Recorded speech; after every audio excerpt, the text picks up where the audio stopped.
एक गांव में एक ट्यूबवेल था। सुबह के समय गांव की औरतें उस ट्यूबवेल से पानी भरती थीं और दिन के समय गांव के लड़के उस ट्यूबवेल में नहाया करते थे। सब कुछ बढ़िया चल रहा था। फिर एक दिन वो काली रात आती है।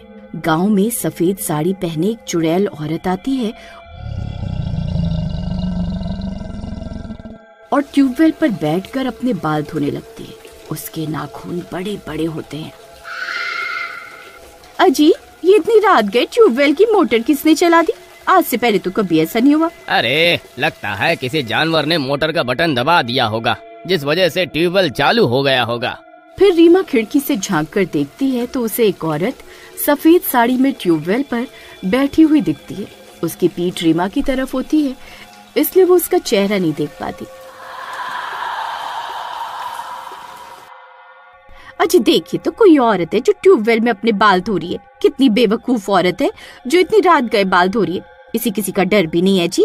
फिर वो दोनों उसे खिड़की से देखते रहते हैं और कुछ देर बाद बाल धोने के बाद वो औरत वहाँ से चली जाती है और जंगल के अंधेरे में कहीं गायब हो जाती है।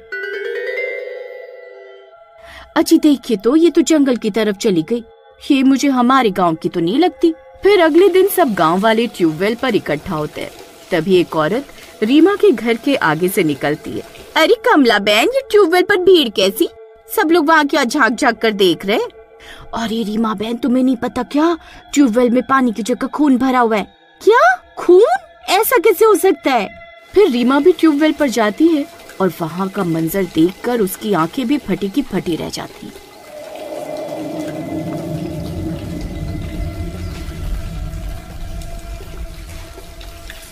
ट्यूबवेल में पानी की जगह खून भरा होता है।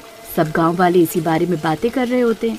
अरे मुझे तो लगता है ये कोई देवी माँ का श्राप है। जरूर हम गांव वालों से कोई गलती हुई है, तभी पानी खून में बदल गया है। अरे मुझे तो लगता है किसी ने रात में शरारत की है और इसमें लाल रंग मिला दिया है। नहीं, ये कोई रंग नहीं है। कल रात मैंने अपनी आंखों से देखा था। एक औरत रात को 12 बजे इसी ट्यूबवेल पर आई थी। सफेद साड़ी पहनी थी उसने। उसके बाल बहुत लंबे लंबे थे और वो इस ट्यूबवेल में अपने बालों को धो रही थी। अरे रीमा बहन, क्या तुम उस औरत को पहचानती हो? कौन थी वो? मैं उसका चेहरा नहीं देख पाई। उसकी पीठ थी मेरी तरफ। फिर वो अंधेरे में जंगल की तरफ गई और गायब हो गई। वो कोई साधारण औरत नहीं थी। उसके नाखून बहुत लंबे थे। अरे मर गए। अरे ये तो मुझे कोई चुड़ैल लगती है। कोई आम औरत भला रात गए ट्यूबवेल पर बाल धोने क्यों जाएगी? हो सकता है आज रात वो फिर से ट्यूबवेल पर आए। हम सबको चौकन्ना रहना होगा। रीमा बहन, तुम्हारे घर की खिड़की से ट्यूबवेल साफ साफ दिखाई देती है। तुम आज रात ट्यूबवेल पर नजर रखना। अगर कुछ भी अजीब लगे तो जोर जोर से आवाज लगाना। हम सब गांव वाले तुरंत यहाँ पहुँच जाएंगे। ठीक है, मैं आज रात इस ट्यूबवेल पर नजर रखूंगी। फिर सब गांव वाले अपने अपने घर चले जाते हैं। रीमा भी अपने घर चली जाती है। तभी हीरा भी खेत से घर लौटता है।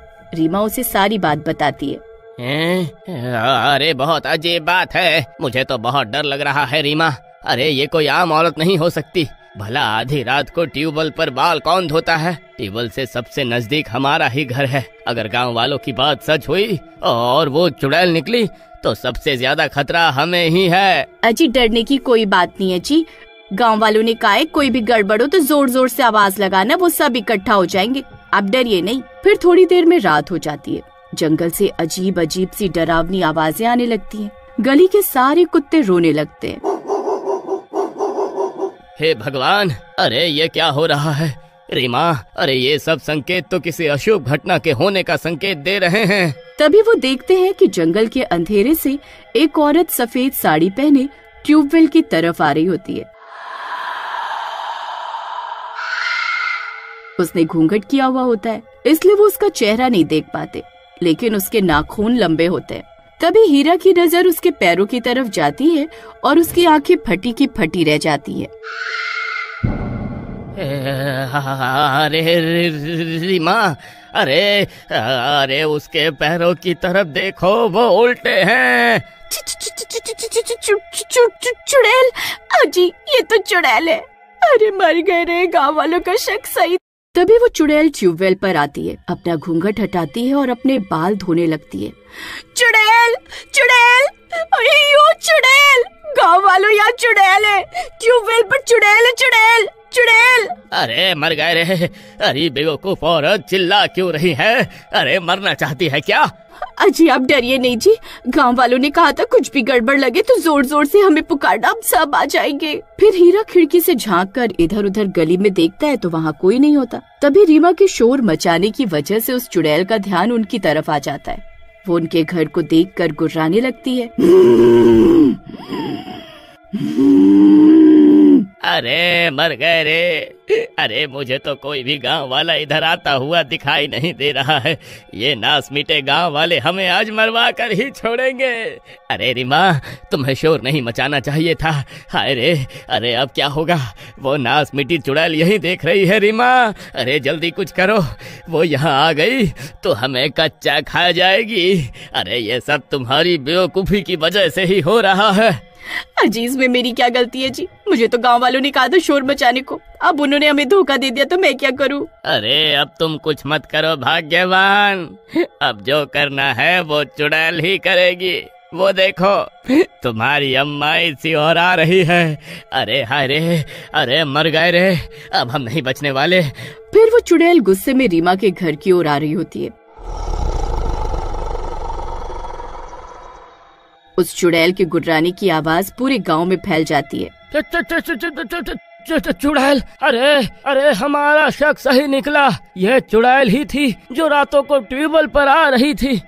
अजय हमें रीमा भाभी की मदद करनी चाहिए, नहीं तो वो चुड़ैल उन्हें मार डालेगी। अरे पागल, दिखाई नहीं दे रहा क्या? पूरी गली सुनसान पड़ी है, कोई भी घर से बाहर नहीं निकल रहा, सब घर में छुपे हुए हैं। अगर हम दोनों उनकी मदद के लिए गए तो हम भी उनके साथ मारे जाएंगे। मैं तो ना जाने वाला बाबा। हाँ। फिर चुड़ैल रीमा के घर के बाहर पहुंचकर घर के अंदर का रास्ता ढूंढने लगती है। डर के मारे वो दोनों घर की छत की ओर भागने लगते हैं। अरे भागो रे। अरे ये गांव वाले तो धोखेबाज निकले रे। अरे हाय रीमा, जल्दी भागो, यह चुड़ैल हमें नहीं छोड़ने वाली।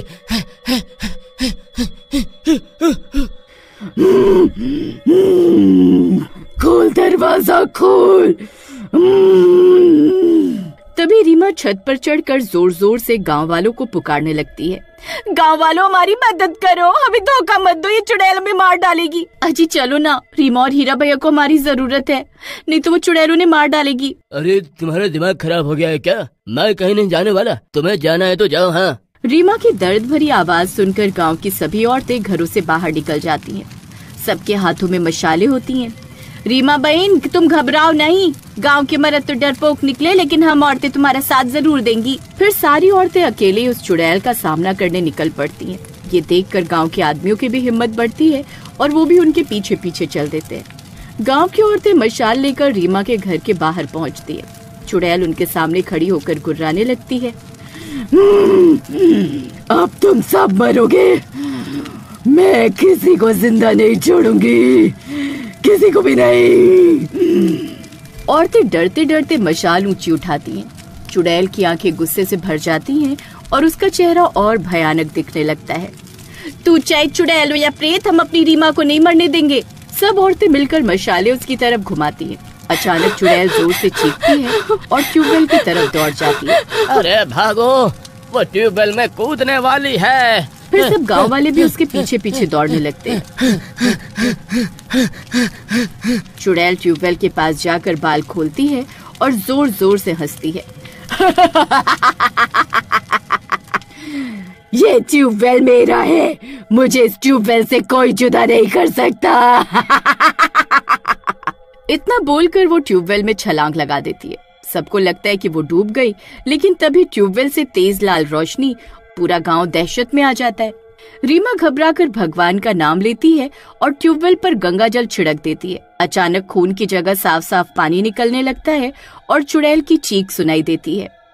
ये खत्म नहीं हुआ, मैं फिर आऊंगी जब इस ट्यूबवेल का पानी सूखेगा। इतना कहकर उसकी आवाज गायब हो जाती है। गांव में सन्नाटा छा जाता है और देखते ही देखते ट्यूबवेल का सारा पानी सूख जाता है। रीमा बहन, लगता है हमने उसे रोक तो दिया, लेकिन वो पूरी तरह मरी नहीं है। फिर उस दिन के बाद से उस ट्यूबवेल के पास कोई भी गांव वाला जाने की हिम्मत नहीं करता।